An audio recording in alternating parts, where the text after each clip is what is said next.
Hello everyone, invest योगी में आपका स्वागत है। मैं हूं आपका दोस्त योगेश। दोस्तों, पिछले वीडियो में हमने एसआईपी के बारे में देखा और म्यूचुअल फंड्स क्या होते हैं यह भी जाना। लेकिन कुछ लोगों के मन में अब भी कुछ और सवाल हो सकते हैं, जैसे कि अगर मैं एसआईपी शुरू करना चाहूं तो एसआईपी के लिए कौन सा म्यूचुअल फंड्स सिलेक्ट करना चाहिए या कौन से म्यूचुअल फंड में इन्वेस्ट करना चाहिए।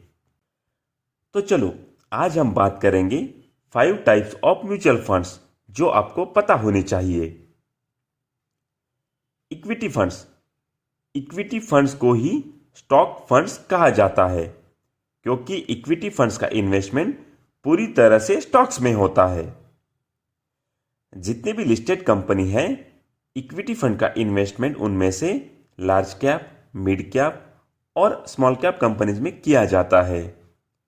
यह large cap, mid cap, small cap company क्या होती है शायद अभी आपको समझ ना आए, लेकिन नेक्स्ट वीडियो से अपनी फंडामेंटल एनालिसिस की सीरीज शुरू हो रही है तो उसमें हम इनके बारे में बात करेंगे।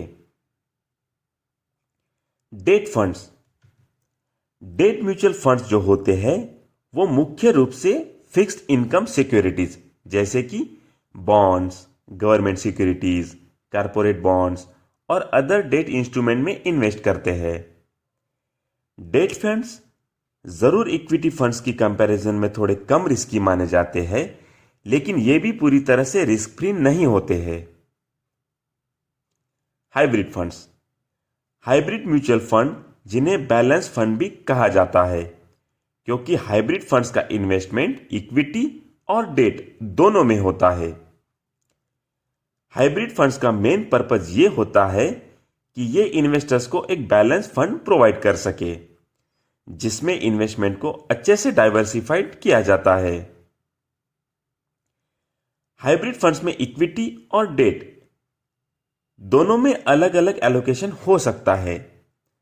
हाइब्रिड फंड्स का इन्वेस्टमेंट इक्विटी एंड डेट दोनों में होने की वजह से इक्विटी फंड्स के मुकाबले ये कम रिस्की होते हैं। Tax saving funds. Tax saving वाले फंड ELSS यानी कि इक्विटी लिंक्ड सेविंग स्कीम्स के रूप में जाने जाते हैं। टैक्स सेविंग फंड में किए गए इन्वेस्टमेंट को ATC के तहत 1.5 लाख रुपए तक की टैक्स में छूट मिल सकती है। यह इन्वेस्टर्स के लिए एक पॉपुलर फंड्स बन जाता है जो टैक्स सेव करना चाहते हैं। टैक्स सेविंग फंड में मुख्य रूप से इक्विटी में इन्वेस्ट करते हैं। इसका मतलब है कि वो रेगुलर टैक्स सेविंग प्लान जैसे कि PPF या फिर FDs की कंपैरिजन में ज्यादा रिस्की होते हैं। टैक्स सेविंग फंड्स का लॉक इन पीरियड 3 साल का होता है जो कि PPF और NSE या फिर टैक्स बचाने वाले इन्वेस्टमेंट की तुलना में कम होता है।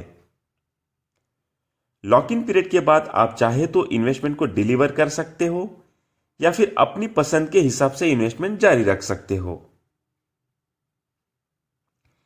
Liquid funds.